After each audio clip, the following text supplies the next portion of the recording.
Testing.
Test, test. Like you gotta push the button at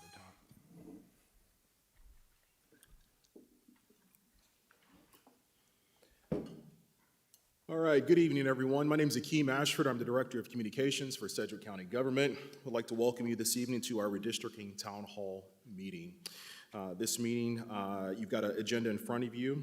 Our first item on the agenda is a Sedgwick County Redistricting Overview that'll be presented by our Assistant County Manager, Michael Fessinger. We've got a redistricting map outline, so this is similar to the dashboard that you all have seen over the last couple of weeks. Our GIS manager, Jack Joseph, will present that. And then at the end, we will have a question and answer session. Allow 5 minutes for each person to come down to the two podiums in front that you see here and ask your questions and also give your comments. In addition to those comments at the podium, we have question and answer cards here. You can put your name, your address, your phone number, and then we ask that you put your commission district just so we know what district you're in. And on the back of that card, you can actually leave comments. If someone doesn't have one, we've placed plenty of those at the chairs. We can also get you a comment card as well as an agenda today. So we'll go through a PowerPoint as well as the website. For those folks watching online on Facebook and YouTube, this is being broadcast.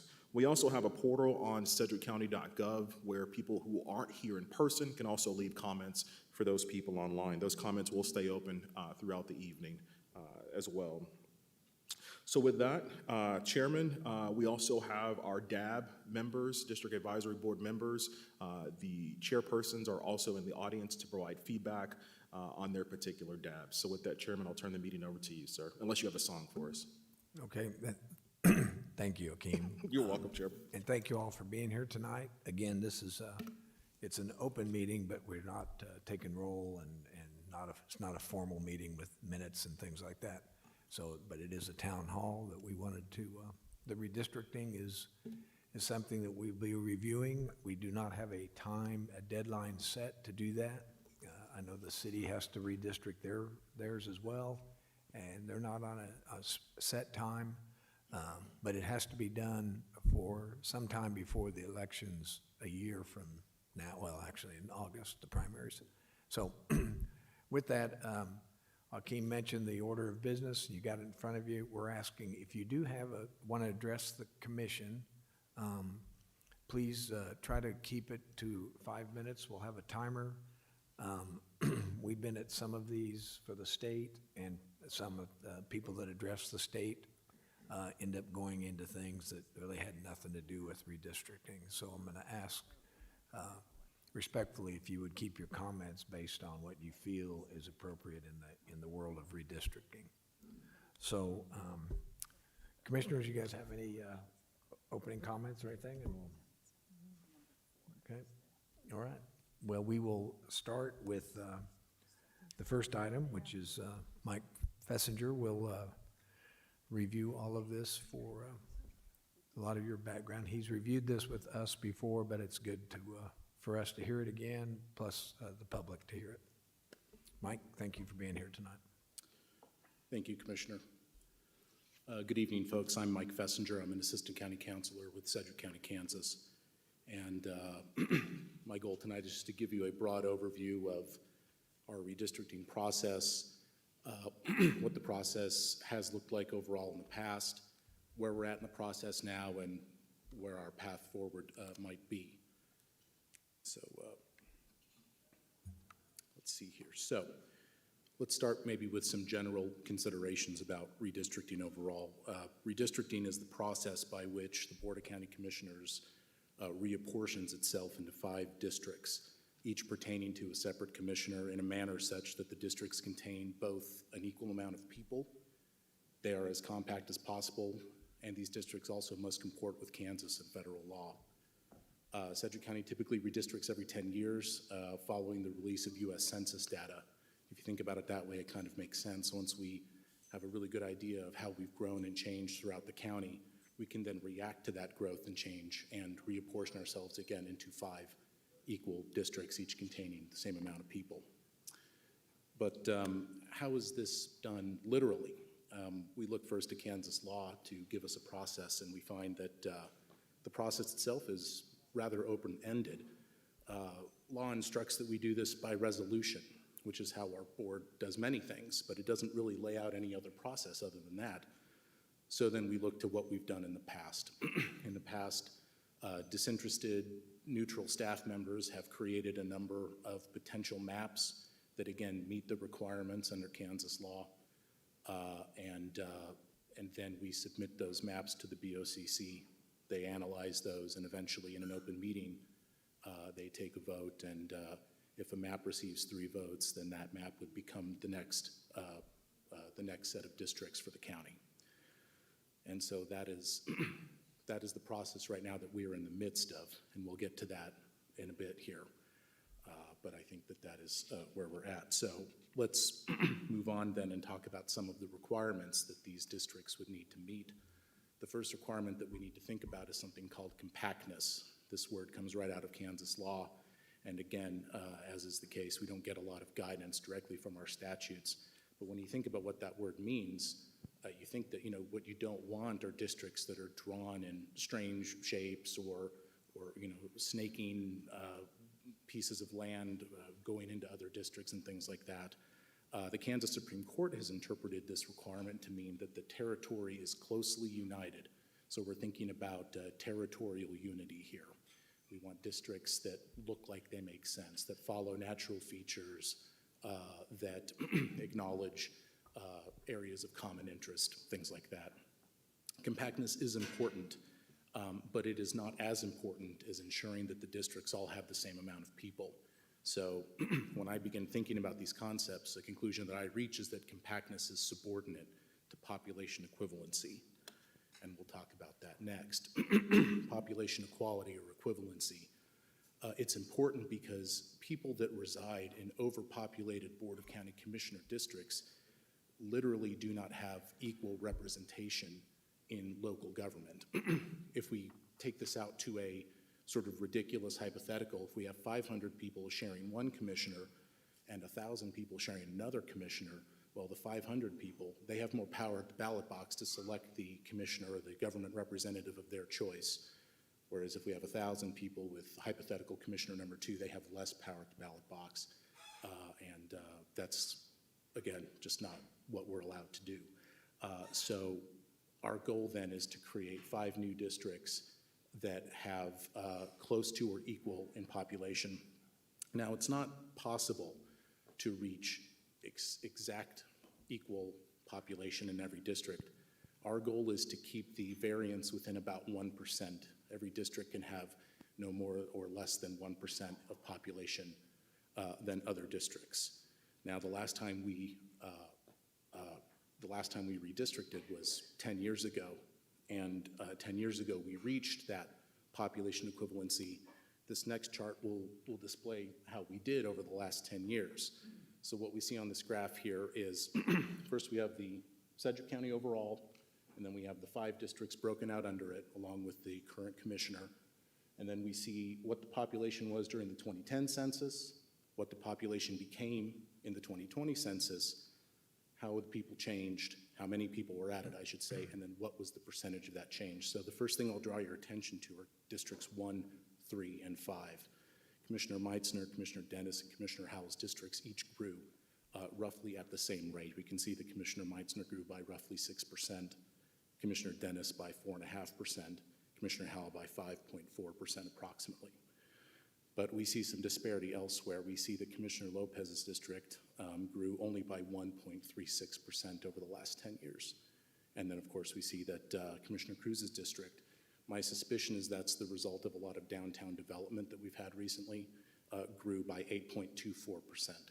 So we see this disparity today where we have 8,320 people that were added to District 4 over the last 10 years. We only have 1,337 people that were added to District 2. So that's the primary disparity that, in my opinion, needs to be addressed through this round of redistricting. I think that what you'll see and what naturally occurred was a slight reduction in territory in Commissioner Cruz's district, with typically Commissioner Lopez's district picking up territory. It does not have to be a swap from District 4 to District 2, but that has occurred in some of our hypotheticals, but you can do this many different ways, as you will see. So after seeking guidance from our commissioners, staff set out to create 8 maps, and those maps were created in our GIS department by people a lot smarter than me. And there were certain factors that were followed while these districts were created. The first 2 come right out of the law: population equivalency. That's paramount.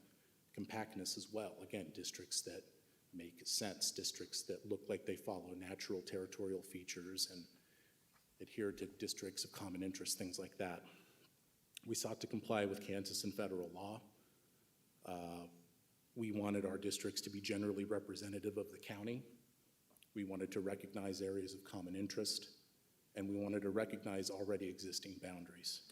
Continuing here, we wanted to provide continuity with previous district plans as well.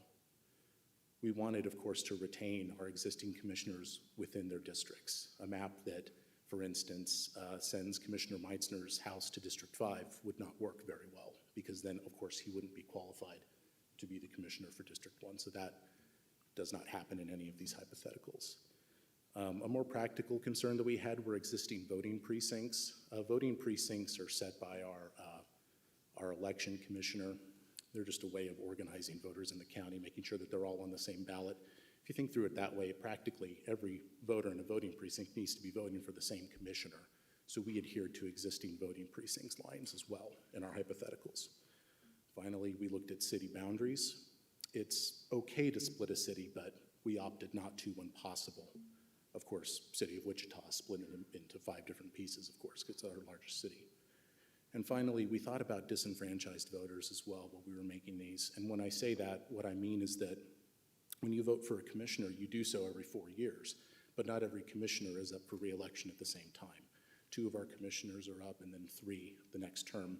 If you've waited 4 years to vote for a commissioner, then all of a sudden you get moved into a district that is on the other election cycle. You would then wait 6 years to vote for a commissioner.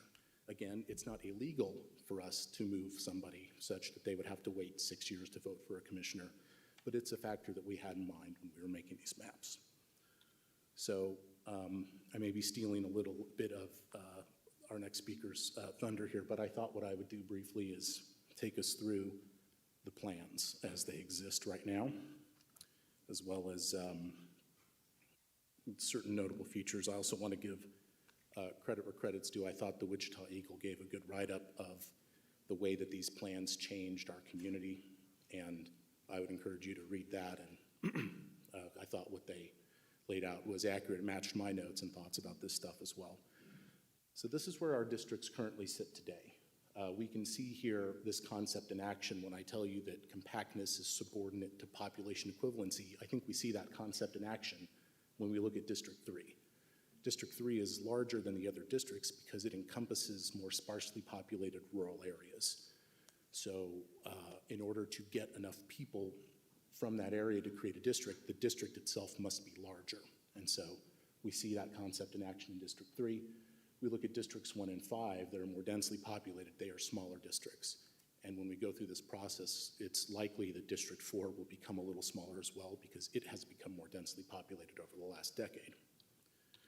This is plan number 1. So when you read this map, please understand that the white borders are where the district lines stand today. The change in color represents the new proposed district. So you can see how in this plan, Districts 1 and 4 trade off some area there. That blue area jutting into District 1 represents what the new border of District 4 would be if Plan 1 was selected, and vice versa.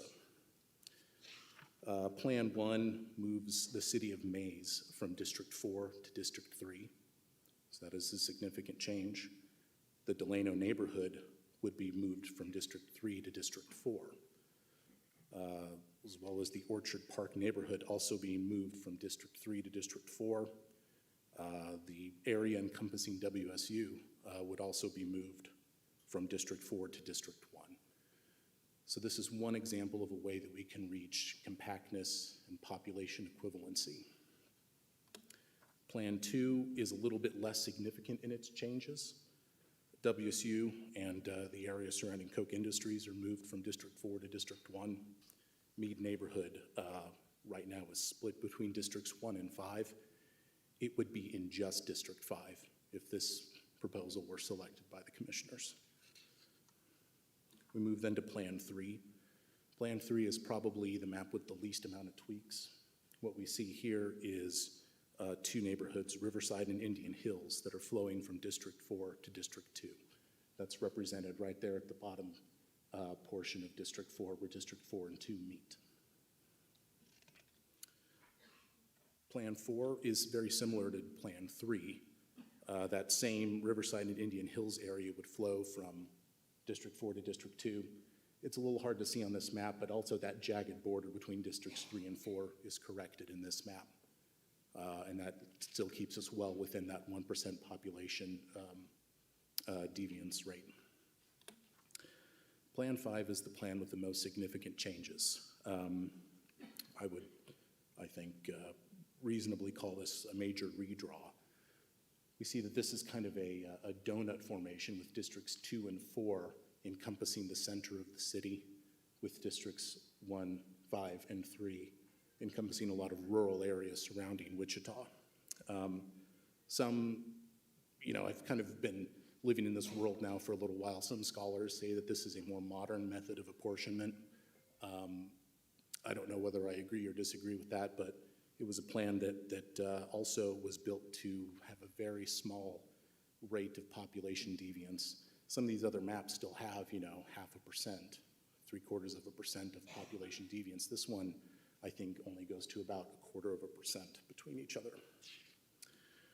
And then we have Plan 6. I believe Plan 6 was created as an example of a map that we get as close to equal as possible for population.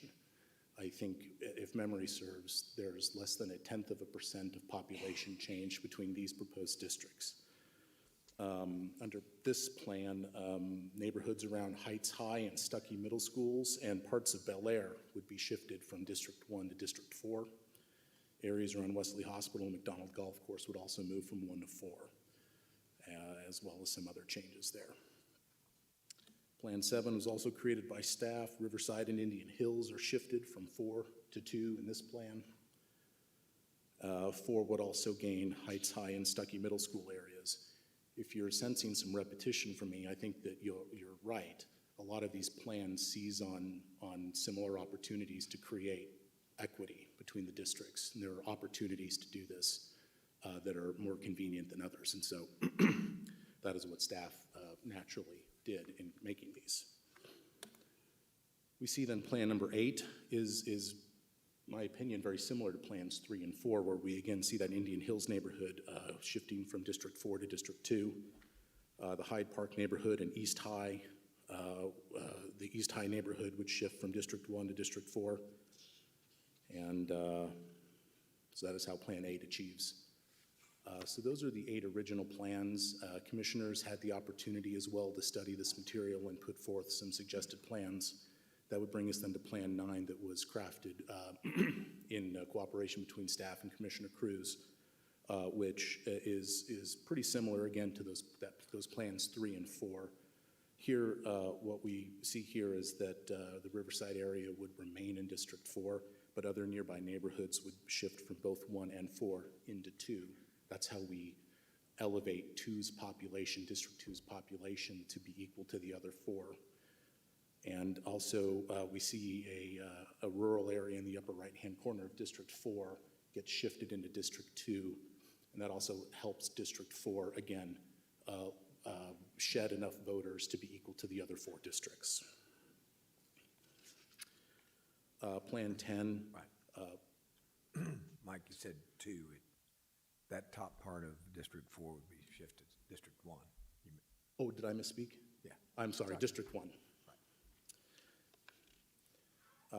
Let's see here. Plan 10 was similarly crafted between staff and Commissioner Howell. This plan is a little bit more transformative for the county. As you can see, Districts 2, 3, and 4 are significantly altered through this plan. The town of Bentley, as well as the surrounding rural area, would be shifted from District 3 into District 4. And let's see, I'm sorry. My notes may be incorrect. That might be from District 3 to District 2. I apologize. There's also an area along North Ridge Road that you can see kind of curling up would be moved from District 4 into District 3. District 2, yes, this is the part where District 2 changes. District 2 would gain also a large rural area that would encompass the city of Viola. So again, these plans, in my opinion, all comport with state and federal law, our compactness and population equivalency requirements. These plans follow and acknowledge these factors sort of at varying rates. Some of the staff's plans are really strong in the population equivalency requirements, but especially that significant redraw map that we went through before really doesn't acknowledge a lot of existing borders. For example, that one really went back to basics and really redrew kind of a new district. I would categorize Plan 10 probably in the same way. But overall, I think where we're at now in this process is our commissioners are talking to their constituents. They've arranged to have this meeting, and upon public feedback, I think our commissioners will have options to create new maps if they wish, and at a time of their choosing, they can schedule a vote and pick a plan.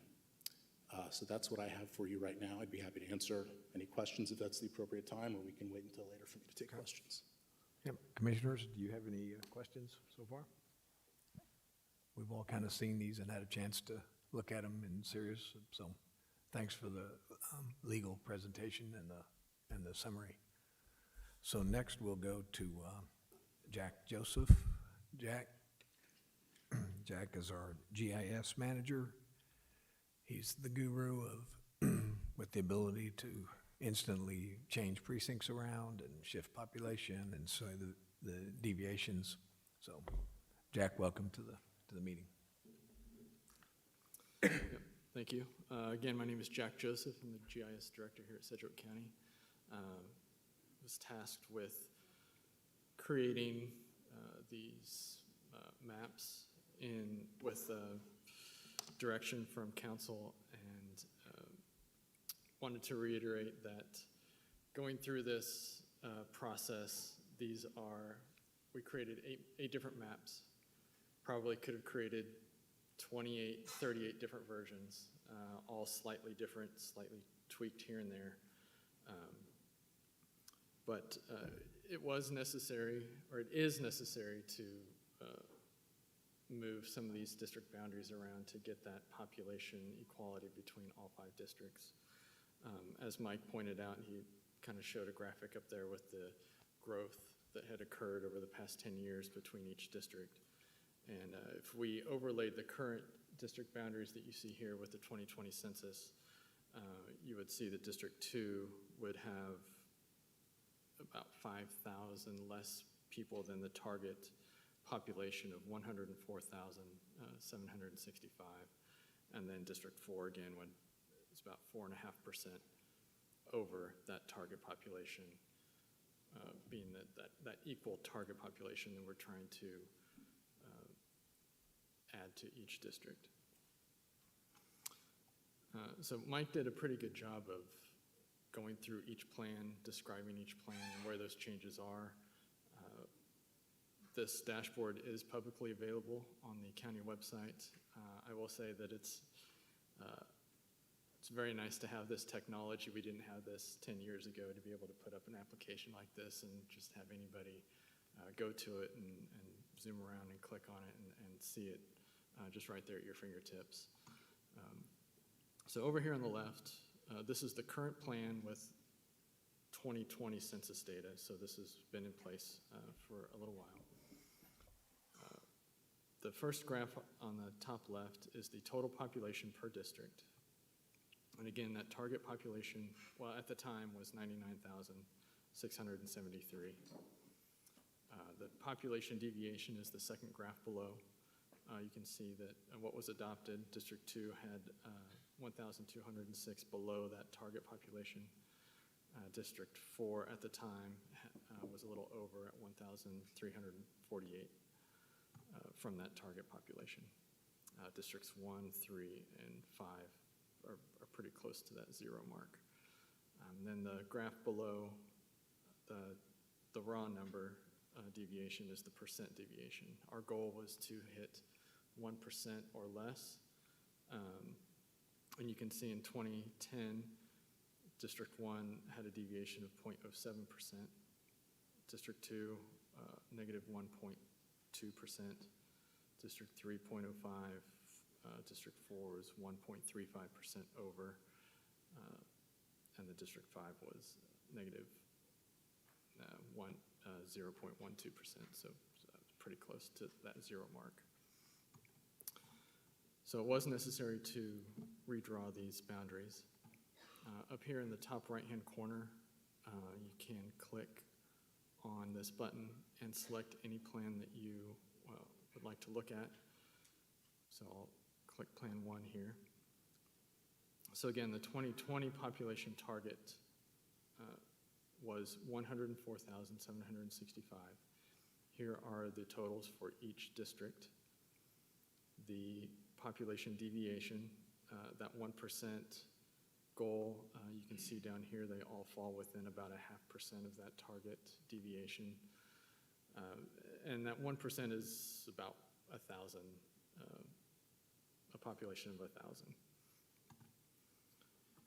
And again, there's probably 1,000 different ways to draw this, but as you zoom in, you can start to see the precincts turning on here with the dotted white line. And as you zoom in a little bit closer, you can see the precinct name or number along with the 2020 census population for that district, or precinct, excuse me.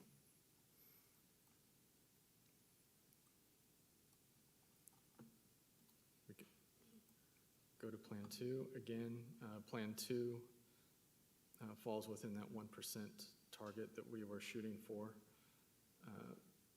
The highest being 467 population in District 2 was over. Again, all of these districts within Plan 2 fall within about 0.5% of the target. District 3, this is the one where we only moved 3 precincts. So our office kind of took 2 different approaches. One was to move as little precincts or as few precincts as possible and still fall within that 1%. And then a second approach was, well, let's get to as close to zero, as close to that zero population deviation percentage as possible, and maybe not have a little more leeway with how many precincts we would move to get to that zero. So that's why you see a large range of a little bit of change to quite a bit of change. Again, our goal and task was to create a wide range of available maps for consideration. And again, that's kind of why you see that big discrepancy and changes between all the different plans. So Plan 3 does fall within that 1%. Some of it is a little bit higher since we only moved 3 precincts here in the middle. You can see that those population percent deviation is closer to 0.7%, negative 0.7%, 0.5%. So it's a little wider than some of the other plans.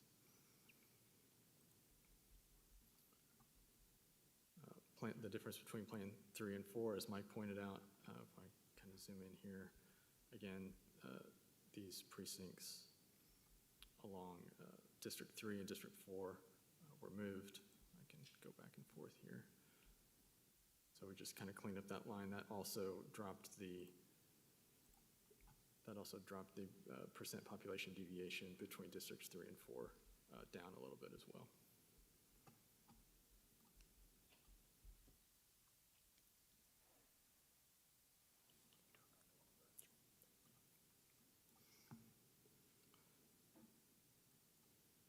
District 5, this was one where we, again, it was the opposite end of the spectrum, whereas Plan 3, we moved 3 precincts. Plan 5, we tried to get to as close to zero as possible. And you can see down here at the bottom, the percent population deviation per district with Plan 5 is 0.01% or negative 0.01%, 0.03%, 0.05%. District 4 is at 0.35, District 5 is at 0.28. So very close to zero, and hitting that 2020 target population.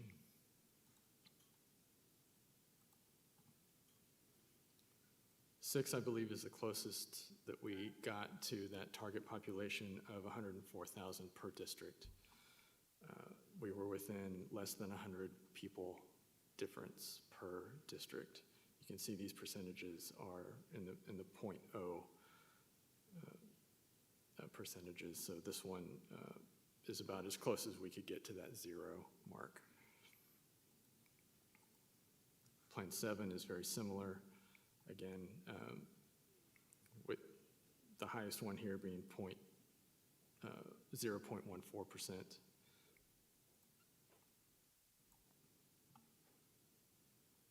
And again, Plan 8, similar in statistics as well here, with the highest being 0.28%.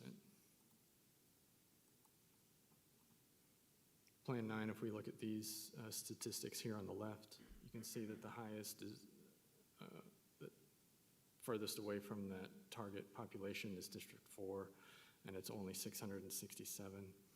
Again, that's 0.64%, and the District 3 is 0.54%. So within a 0.5% of hitting that target. And then Plan 10, these numbers are a little bit higher, but still within the 1% mark. You can see District 1 is 800 over, District 2 is 400 over, District 3, 600 under, District 4 is 700 under. But still within that 1% target at 0.77 being the highest with this plan.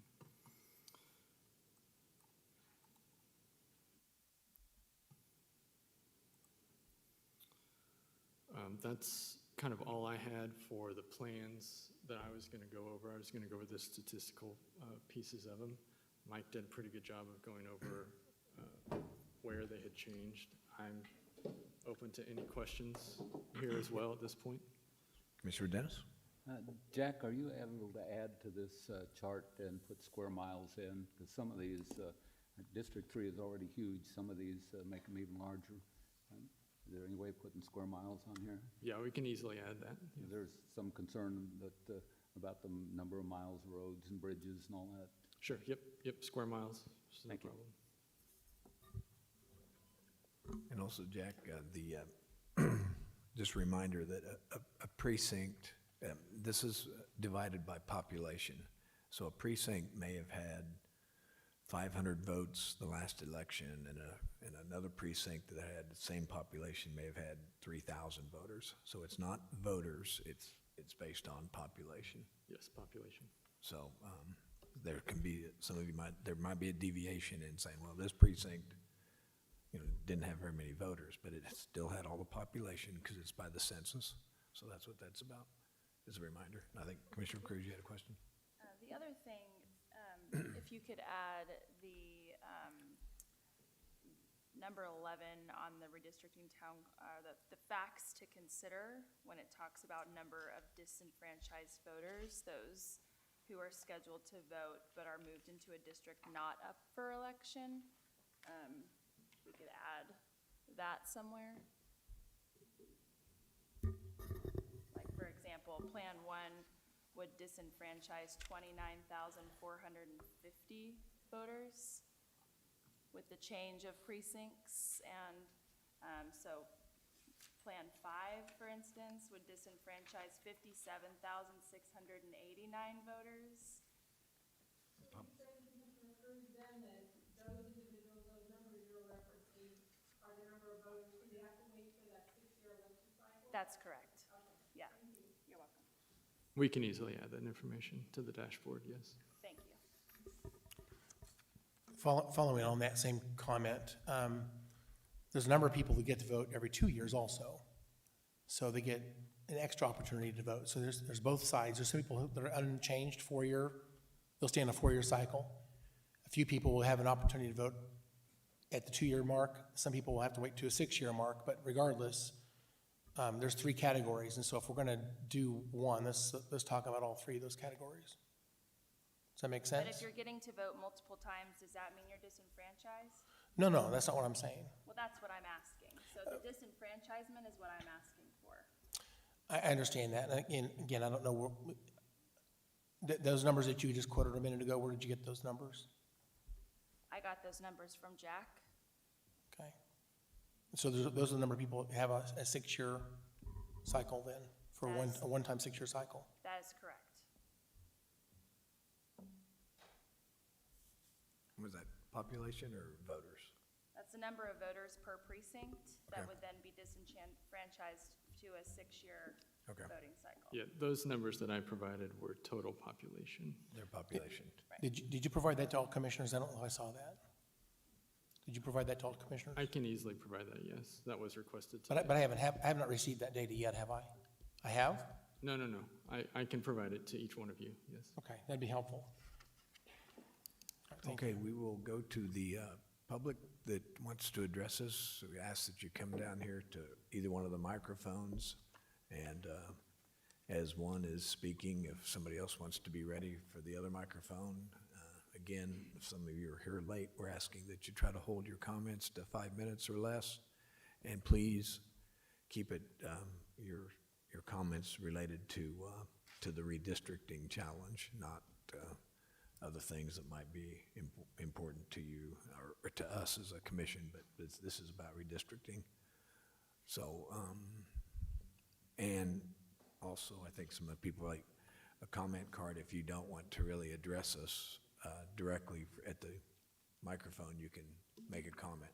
So maybe just kick this off, since we did at the last commission meeting, ask that the Citizen Advisory Board, maybe we can just kick it off with the Citizen Advisory Board member,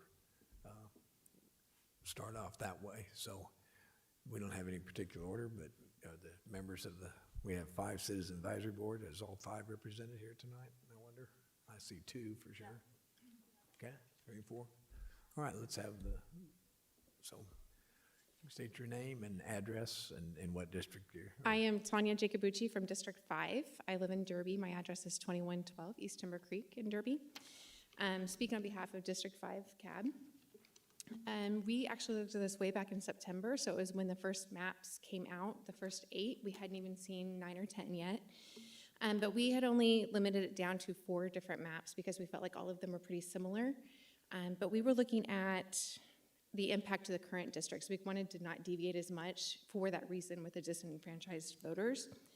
And then the actual future growth, we were concerned about that we were looking at, okay, Mays is growing, Derby's growing, is Hazelville growing? What are we looking at as far as that goes? But we really wanted to see the population change between the last census and this coming census, or the one that just happened. We'd also be interested in seeing the socioeconomic status of each of the precincts, the age breakdown, the population versus kids and adults that are voting age, and then also the growth history between the past and the future. So we limited it down to number 6, number 3, number 7, and number 8 based on that data. Okay, thank you. Well, thank you very much. You did a lot of work. Any questions so far? All right, don't see any. Thank you for did the homework. Yes, sir. Mr. Duda. My name is Judah Craig. I am the chair for District 1 with Mr. Meitzner. And we're a little bit newer established board at the moment. So we did receive and file a lot of the maps, but we're using a lot of the maps that are up there now as kind of a guideline of figuring out what we are prioritizing. So we're a little bit behind, it sounds like, in the conversation, but we're catching up, and we've had some conversations about what is important to us. Of course, like everybody else, we'd like to see minimal change to precincts moving between districts, but really trying to grasp and get a better understanding of how these affect neighborhoods, voters, and just equity as a whole. So we have it as an agenda item on our next CAB meeting, and I think from there we'll be able to update the Board of Commissioners better at that point in time as well. Okay. Any questions for Judah? Don't see any? Okay, thank you. Thank you.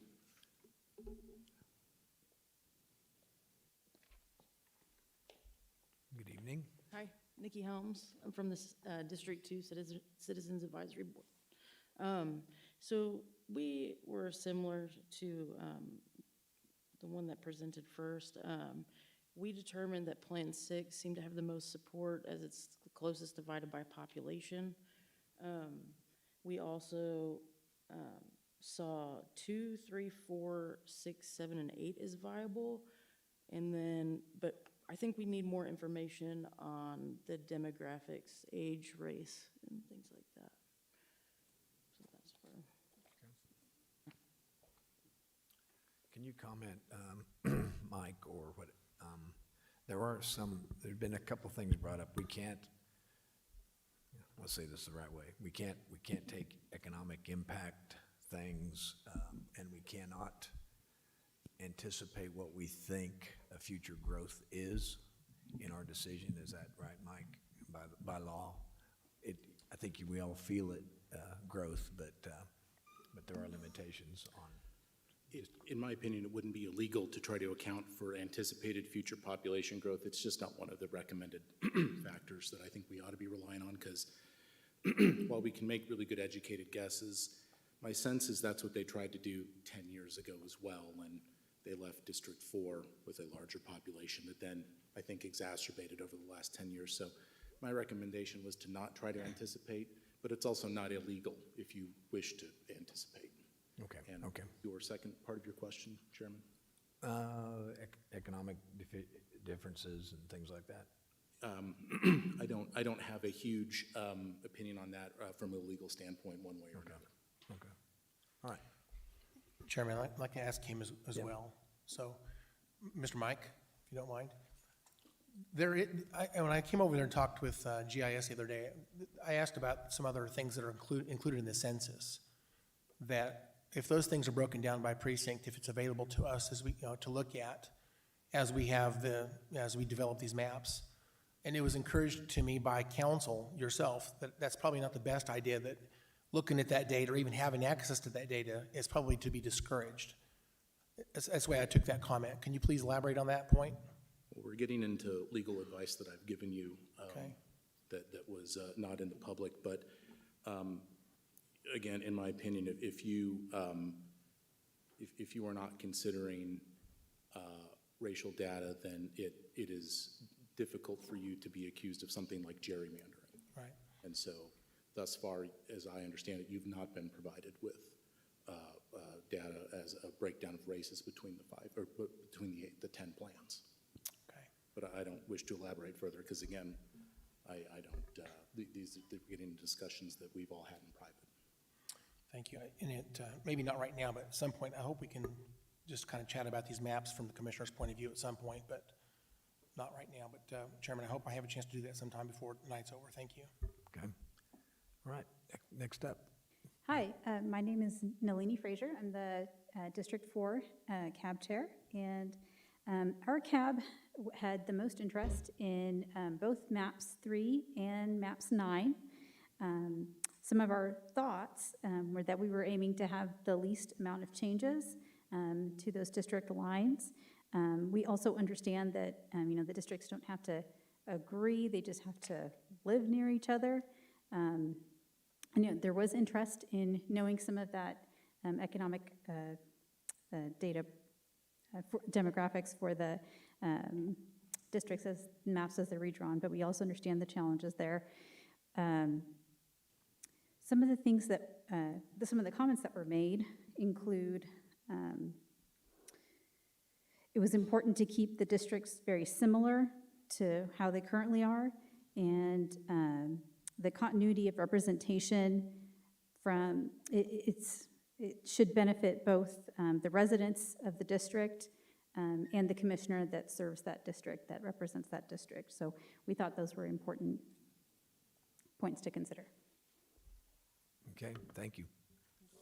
Nalini, can you go back? Question. We'll go to question. So how many responses did you receive, though? Because that was 4 responses out of the whole cab. Yeah, there were 5 total. There were 5 total out of the whole cab. Okay. Yeah. So thank you for that. Good evening. Good evening. I'm LaWanda DeShazer, and I just want to make a statement more so than anything. The last time redistricting was done, it dramatically affected the voting power of the African-American community. And so looking at these maps now, I see the same thing happening again. And so we demand to be represented as well. And whether it's an African-American or a Democrat, because most of these deals dramatically change the makeup. And it becomes heavily Republican in every district. And so how do you represent the entire community if you don't have everybody represented. And again, because I am African American, it really bothers me to see that 40% in most of the maps of the African American community will be distributed all over the districts, and that's not fair to us. And so I want you to take a real good look at that and how you're disenfranchising the African American vote. Okay, thank you.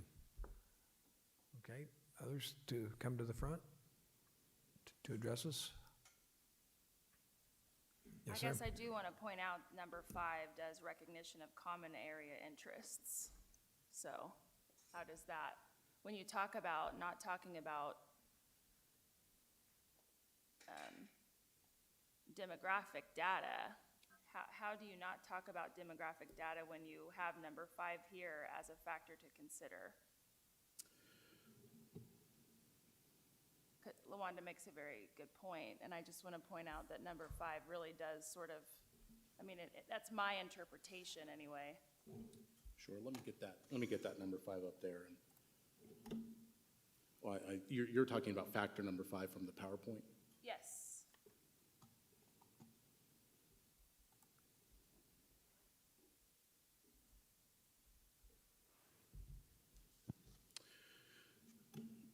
Yeah, an area of common interest can include discussions about race, but it can also include economic considerations. It can include, I take your point, Commissioner. I think that it is a bit broader than what you're saying, but what you are saying does encompass much of what factor number 5 discusses. Okay, thank you. Okay. Good evening. Doug Ballard, 920 Buffum. As a guy who has lived in the same house for 42 years and been fairly active, Riverside Citizens Association, several other things, I think most of the people that live in my neighborhood associate themselves with the north end of town, even though we're just barely north of Douglas, so to speak. And of course, I love both these girls. I'd take either one of them, but they won't always be there. I think that we've always thought of ourselves as Riverside, North Riverside, Midtown, and then up to the north end of town. So I'd hate to see us separated. Not that there's anything wrong with the south end of town. I know we have a lot of the same problems, but I think culturally, most of the people that live there think of themselves as the north end of town.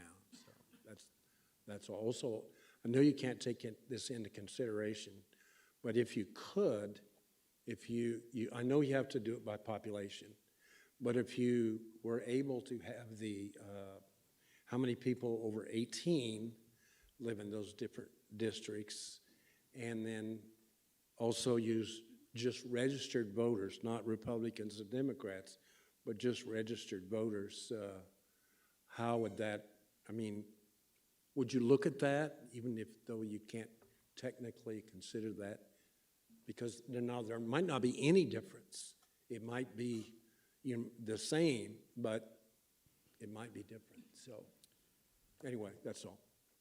Okay, thank you. If you wouldn't mind, Chairman, I would just say that I think this gentleman, I think, described in a much better way than I did what an area of common interest can be to somebody, and how this commission can consider those things.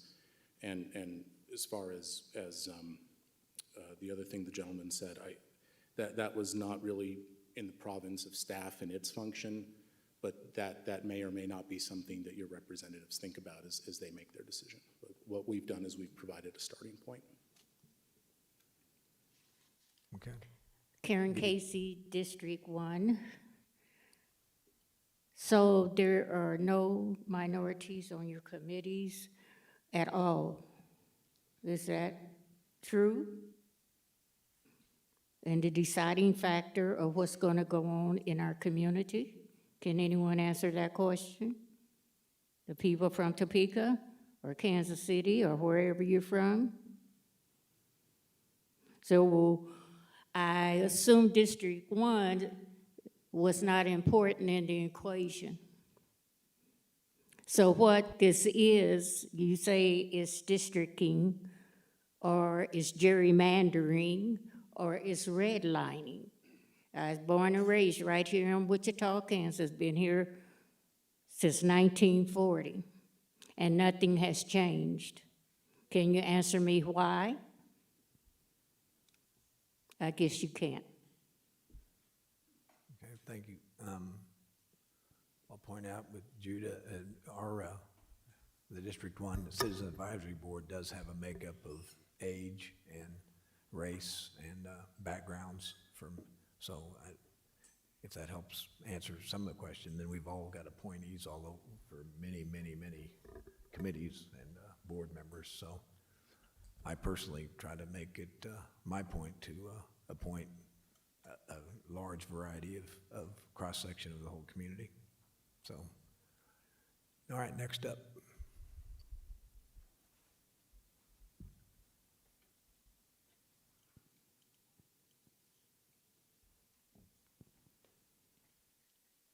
Good evening, Commissioners. My name is Martha Pint. I live in Commissioner Lopez's district. I am the co-president of the League of Women Voters of Wichita Metro. I am also a member of Commissioner Lopez's advisory board. Tonight, I just have some questions and thoughts. In talking about those factors that are considered, my understanding in reading through this list is that these are factors that were considered when drawing these proposed maps. I would be interested in hearing who determined what those areas of common interests were. Because to me, the only one that can determine what a community's interest is, what those interests are, is the community itself. So unless you've been into those communities and asked them, how do you see your community? I don't think we can make those determinations. I can't sit outside of someone else's community and determine what their interests are. So just saying that. Thinking about the maps, the League of Women Voters would obviously have a great deal of concern about disaffecting or disenfranchising voters. Understanding there's going to be a cycle that would then catch up, but the longer that you disallow someone from voting, it has an impact. So we would strongly urge you to take that into consideration as you make your, review of these maps.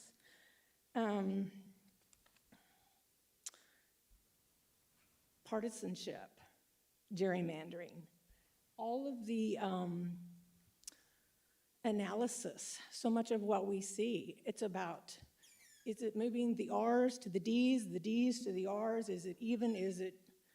Obviously, we feel like that is the least of the concerns. The concerns are the people. I don't have an R after my name or a D after my name. That's not who I am.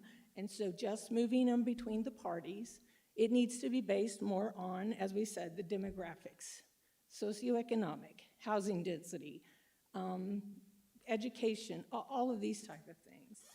And the other thing I would just remind you of is that as our county grows, as our population grows, your districts represent more than often a Senate district. That's huge. Talk about politics being local. Oh, wow. It just becomes more and more real all the time. So I would just encourage you to keep those things in mind too. Also, and last, a nonpartisan citizens committee that could review these maps. I understand that you put it out to our DABs, to the advisory boards, but what about those advisory boards, maybe a member from each coming together to have input between the five, instead of, again, us in our silos making these reviews and sharing these thoughts. So just some thoughts. Thank you for your time. Okay. Thank you. I'll do it in my spare time. Okay. We have others that want to comment?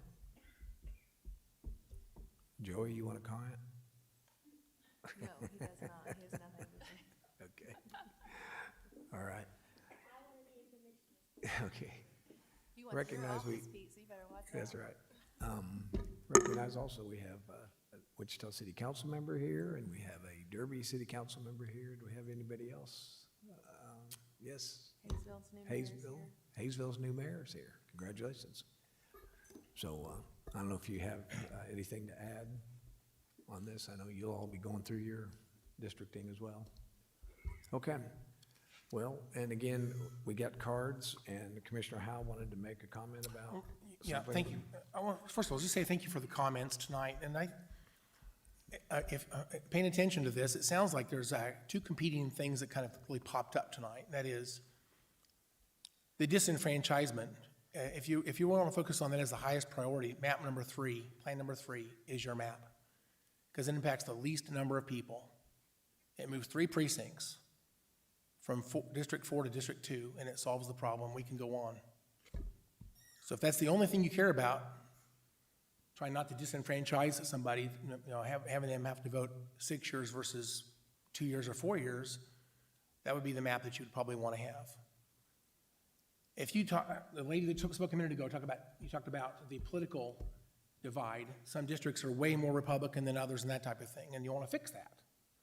In order to fix that, you have to make some additional changes to the map, which is going to disenfranchise some of the people who are impacted by that change. As a commissioner, one thing that's, again, Commissioner Dennis and I have not talked about this, but let me just throw this out there as a thing that caused me to make map number 10, and that is I recognize we have a very, very rural district and a very, very urban district. And why do I say that? My district has 106 square miles currently. His has 454 square miles. His is over 4.5 times larger than my district. 4 times larger than my district. They have a rural mindset, which is great. In some places, like I looked at Reno County, for example, they have a rural commissioner. If we want to follow that example, we can always have a rural commissioner, and David Dennis would be that rural commissioner. The other way to do this would be if you want to say, let's make the districts look a little bit more like each other. Let's even out that land mass a little bit. And again, I don't have the exact data, so I'm just using this anecdotally. Please understand, I'm not trying to say I've looked at the data, but I do know that the wealth spread across the county, District 1 and 3 have a lot of assessed value and a lot more wage income than districts, especially District 2, and then District 5 right behind that, that's Sarah Lopez and myself. If you wanted to kind of address some of that in this redistricting, you could. Doesn't mean it's the right thing to do. Doesn't mean we should or shouldn't do that. It's just a conversation. If you want to address some of these things, now's our chance. But that means you're going to move some people that are it's not just population, it's other things too. And again, I'm looking at this anecdotally. Now, back to the Republican-Democrat discussion. In our current maps as we sit today, District 2 has 20,515 Republicans. District 3 has 35,199 Republicans. Do you want to even that out? We could if you want to. Maybe we shouldn't do that. And by the way, since my district is unimpacted, I am not impacted personally by the first 8 maps, actually even maps 9 and 10. Out of the 10 maps proposed tonight, only 3 of those have any impact on District 5. So even those 3 maps that have impact on District 5, actually one of them, map number 5, really, really helps out District 5 if you're a Republican. Okay? If you really, really want to help out a Republican in District 5, map number 5 would be your map. I don't personally think map 5 is a good map. I don't like it. The other 2 maps that impact District 5 are very minor changes to District 5. They don't hardly have much impact. It was interesting that 10 years ago, District 5 had hardly any changes in its redistricting 10 years ago. And once again, this year, because I'm only 145 people off of the target number, I don't really have to have any changes. District 5 is by far the closest to the target number out the gate. So no changes are really necessary for District 5. So I'm not talking about changes that are going to politically change District 5 to help me get elected or whatever, to hurt a future opponent or something like that. I don't care about the Republican-Democrat aspect on District 5 at all. But there are some other things to consider. If you want to equalize the land mass or the assessed value or the wage income or some of the other things, for example, one area of my district has 25% of all sheriff's calls are into one small part of my district, for example. That's a unique problem in my district. It doesn't mean that we should change it necessarily, but there are some unique things in each district that I think that causes me to scratch my head a little bit. And when it comes about making policy, if the 5 districts are so vastly different than each other, sometimes it's hard to move policy forward. It doesn't mean, you know, I supported the North Junction, for example. But there are some things out there you might say, well, you know, we have a stormwater problem down south, and maybe that the other side of the county doesn't have that same problem to the same degree. So it's a little bit harder to move policy on that particular topic, perhaps. So if each district has a little bit more skin in the game on more topics and more issues, then maybe those issues can have a better discussion, and maybe we can move policy forward a little bit better. This is an opportunity to look at the differences in the county and potentially address it with some changes if you want to do that. Doesn't mean we have to, but I don't think the conversation is dangerous or bad. I think the conversation is healthy and good. So if your only goal is to not disenfranchise voters that don't need to be moved, then Plan 3 is clearly the only map we should be talking about is Plan 3. If you want to talk about anything else, then you're going to disenfranchise voters for other reasons. And by the way, disenfranchise is an interesting word. No matter what we do, someone is going to be in that category. We can't avoid. Again, the word disenfranchisement is a very ugly word. It sounds like we're doing this on purpose to hurt somebody and we're trying to be mean. That's not true at all. But in order to equalize the populations, at least at the minimum, 3 precincts have to change. And for those 3 precincts, they're going to be on a different cycle. And by the way, going from District 4 to District 2, they would be on a 6-year cycle. That's true. Anyway, I do think there's other reasons why we should be looking at these maps. And so Map 10 was an attempt. Looking at Map 10 now, I'm not really happy with Map 10 myself. I don't think it's the right map. But it does introduce an idea that says we can, if you will, try to equalize land mass just a little bit. Because right now, one commission district has 46% of the entire county geographically. And the assessed value and wage income is drastically different from district to district. If you want to address those issues, now's your chance. I think it's a worthy discussion personally. And that's why I'm creating Map 10. That's nothing more than just as a talking point. I'd like to explore that a little bit further. And by the way, one thing I did not do on Map 10, and I think all the maps should do this one little thing here, is I did talk to Commissioner Lopez. There's a couple of Mulvane precincts that don't have hardly anybody living in them. In fact, I'm not sure there's anybody living in those precincts. It does cross the river, but those few precincts that have no one living in them, they start with MV 01 through 06, I think would keep that community of interest together. So keep the Mulvane geographic precincts together would be one change. It doesn't change the numbers at all, but it does keep one community of interest together in my district. It does give me just a little bit more land mass as well, which again is important because I'm trying to equalize. If you'll grow District 5 in a way that doesn't make me drastically different than the other 4 districts. With that, I don't know what else to say, but I want to say thank you for coming out and talking with us tonight. I do think no matter what we do, there's no perfect map, there's no perfect answer. It's a process. We do the best we can. And at the end of the day, one of these principles will bubble up as being the highest principle.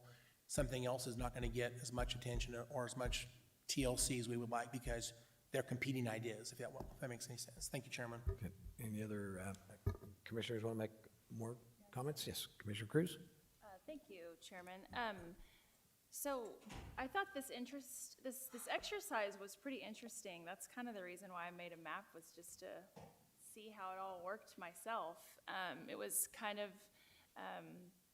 there are a million ways to do this, right? And trying to keep in line with all of our considerations, it's really hard to do.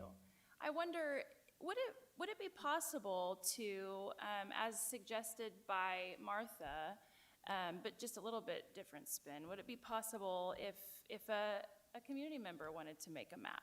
I mean, how do we have that opportunity? Do we afford that to folks who want to see how to make a map? What are the rules around that? Are we going to, we're not really under a time crunch, although we do have a deadline that we probably need to set. So we can't let this lag forever. But in case folks out here who see this want to draw their own map for us to consider, is that a possibility? Well, can a person get if you have an interest in drawing a map, they get it to the commissioners, your commissioner, and submit it that way? Maybe that's the best way. I mean, this exercise is pretty, I mean, you guys see it. You have to do it by precinct. None of them are really squares. Some of them encompass, like Riverside, for example, there's a couple of different precincts, but when you think you're in Riverside, just like he mentioned, it is the north end, right? And so when you get, just for example, if you get a commissioner who is really focused on the south end, like how do those things work? And not to say that you wouldn't be focused, right? But these are all the considerations that you do take into account when making these maps. I think it's an incredibly important exercise that I'm glad we're all having here today. And I think it's important that people feel included. And in whatever way, shape, or form we can, we should, because this is a decade-type decision that people should feel like is very transparent, very open to as much possibility as we can. And I, for one, am glad we're having this conversation today so that people feel included and that you feel like you can come to me or any commissioner seated up here and say, hey, I want to make a map. Let's go make a map. I mean, why not? Are there rules against that? It is time that it will take us to do, and we can't get that back, but we have to make sure that people feel comfortable with this. So I look to my team over here to say,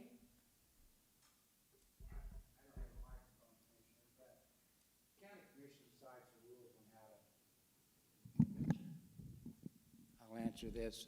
The county commission gets to decide the rules on how you want to go through the redistricting process. We didn't have to have a town hall. We had a town hall. There wasn't a town hall 10 years ago. There have been various ways this has been done over the decades.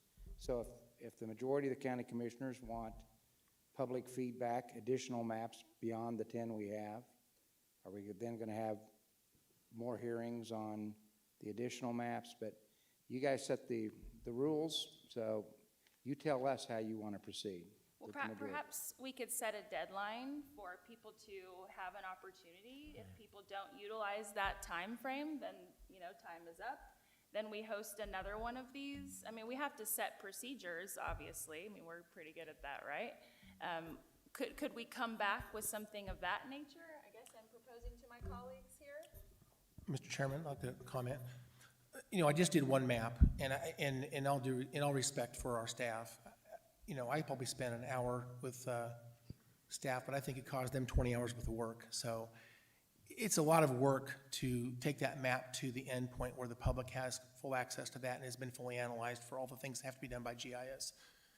I think the long-standing tradition is that elected officials, if you essentially work with their constituents and work with whoever they want to, but eventually those maps should be introduced and created by elected officials on behalf of their people that they represent. So again, if the people want to do a map, I think it's great, but they should do it through the county commissioners. If that's okay.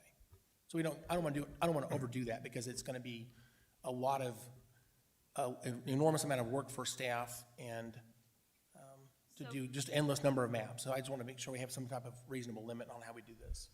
Sure, I absolutely respect that. So just for frame of reference, it took us about, I think we made the map number 9 in like 20 minutes. It was relatively fast. We just shifted some stuff around. We made it in about 20 minutes. What was the extra additional time frame that it took you to put number 9 as just a point of reference for how much time it does take for a map to be made? Yeah, we used the specialized software that we purchased to go through this redistricting exercise, so that sped up that process quite a bit. We have one license for that software. So yeah, it did take about 20 minutes. We talked about a few different things, moved them around, and then once we completed that, we created a hard copy PDF map, distributed that, loaded it to the dashboard. I'd say maybe another hour, kind of on top of that. Okay. Creating that map, we did use the specialized software, which Sure. speeds up that process. Could we find a middle ground here and go with what Martha had mentioned, where we all have someone from our CAP boards come together and discuss, and then if there's something that they want to change on a particular map, so it's not in the map necessarily, then they can take that group and can adjust a map to create a new map, and then we don't have numerous citizens trying to get in touch with you, but can have a centralized group of people. And would that be easier? Maybe like a middle ground there on that? Well, it's the will of the commission. Maybe we take what we're learning tonight and digest it and get back. Maybe never have a staff meeting about it and see what everybody thinks. Staff meetings are open to the public and they're recorded also. Okay. Commissioner Dennis, did you? Another question? Yes, sir. Is it okay to say something? Okay. My name is Reverend Michael Poge, 1536 North Park Place. I have one thing I have here is a document that I would like to enter into the official record. If I could give it to Commissioner Cruz, you're my commissioner, if that's permissible. I do have one point that I would like to make about Plan 2. I think this is true, and I stand to be corrected if not. Plan 2 seems to move Wichita State to District 1 from District 4. At a time when the university has been trying to relate more intentionally to the mostly black community on its northwest and south sides. I don't know if there's anybody if there's a representative from Wichita State University here. I lived for 18 years as the pastor of Fairmount United Church of Christ, just south of WSU. Lived and worked there. And to me, to have that entire entity moved from District 4 to District 1 would be a real mistake. So that's one point. The other thing, 2 points. One is there isn't a deadline at this point? We have not set a deadline. Legally, there isn't a deadline? Mike, what is the legal deadline? I mean, I'd just be surprised if legally there isn't a Sometime deadline. after the first of the year, but also it should be pointed out that any commission in the future over the next 10 years could realign. They could add another couple of commissioners and make 2 more districts, or they could find that maybe there's tremendous impact on a growth or a lack of growth or something.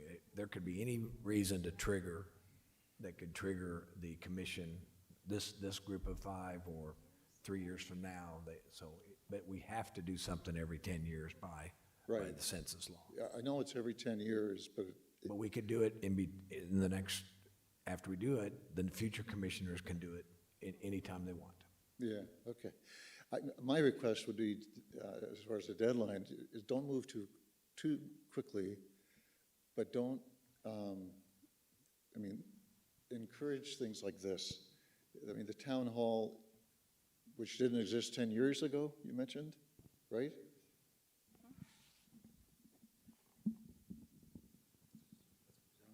I'm sorry, what was your question again, sir? You said, I think, if I heard you right, that 10 years ago, when we went through this process, I've lived in Wichita for 35 years, so 10 years ago, there was no town hall regarding redistricting? There was no town hall 10 years ago that I'm aware of, sir. Okay. I think it's a great step forward. And it gives people a voice, even though I know there are smaller entities within each of the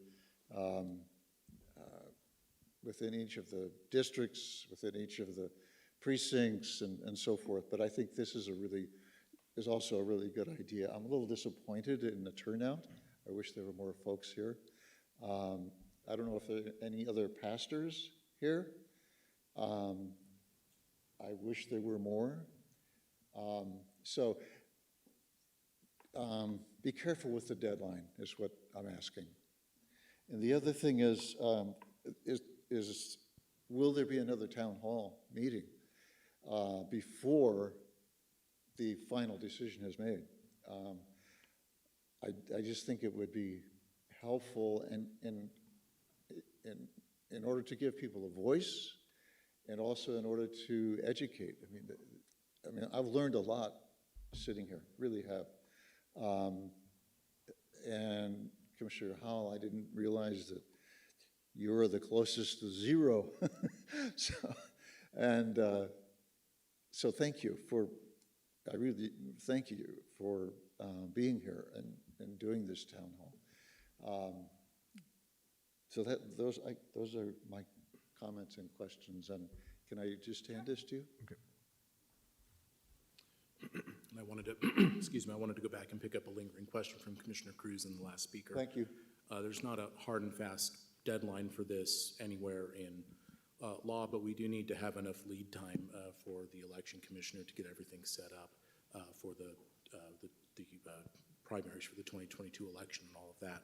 It would be ideal if this were done this year, but we could go into early next year if it was necessary.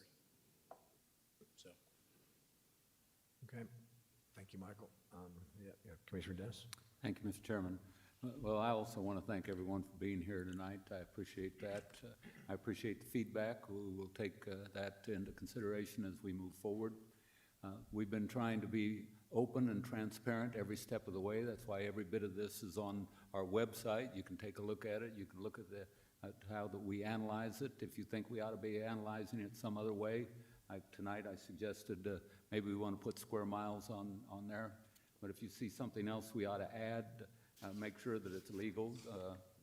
Take a look at what are things that we are able to consider as we're moving forward with this. I did hear one thing where it sounded like one of the commissioners wanted each of you to be able to build your own maps, rather. I'm not certain that that's a great idea. We're a representative organization. Each one of us can take your input and decide whether or not that we need to go over to Jack and see if he can develop a map that incorporates some of those ideas. But at the end, we spend a lot of time.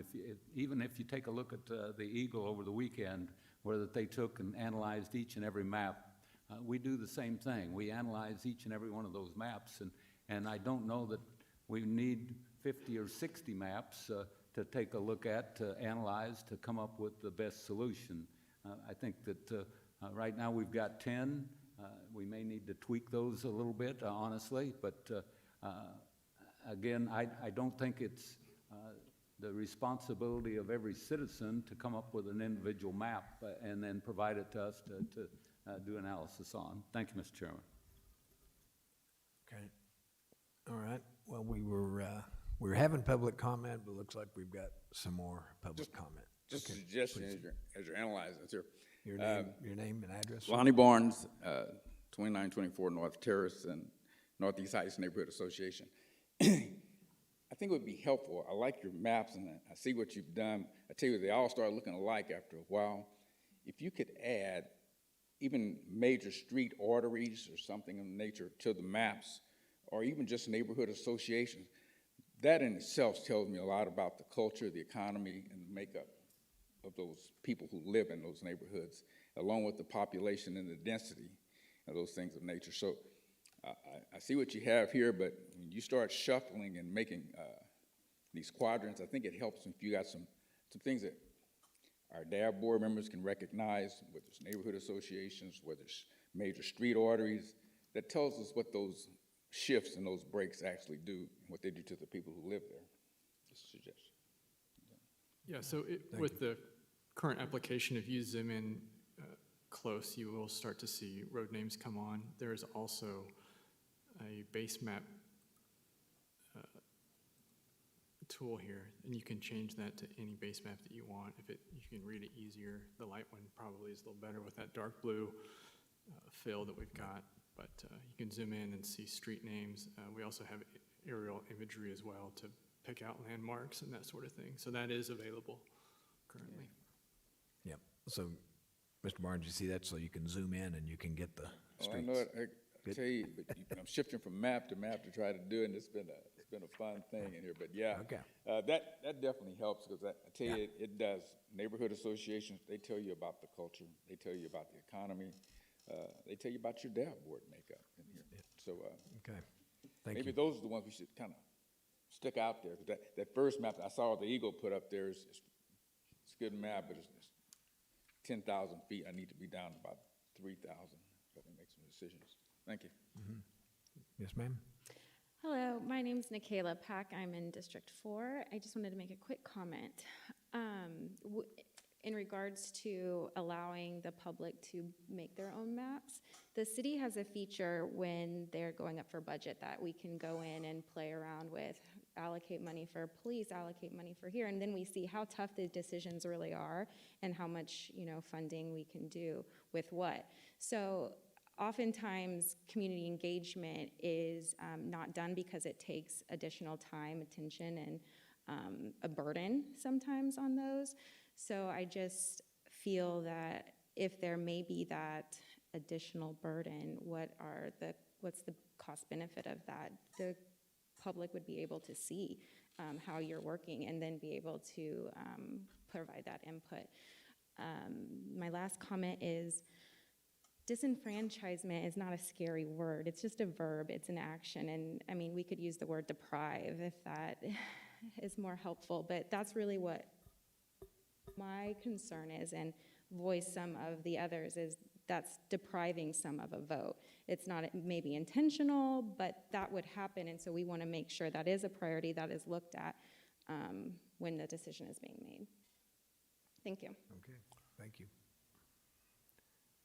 Yes, Commissioner Lopez, do you have I'm sorry, Jim? No, I just wanted to comment. Once again, I'm not suggesting that disenfranchisement's a great idea. I don't like it. I hate it. I'd like to do everything we can to avoid it. So please be clear, I'm not in favor of that in any way. But redistricting does move people from district to district, and I don't think there's any way to avoid. Some people are going to end up on a 6-year cycle for one election cycle. There is no way to avoid that by the nature of redistricting. If we move any lines, someone's going to fall into that camp. So please understand, I'm not suggesting that that's something I'm supporting in any way. But even map 9, I know Commissioner Cruz introduced map 9, that would disenfranchise some people. That's above and beyond map 3.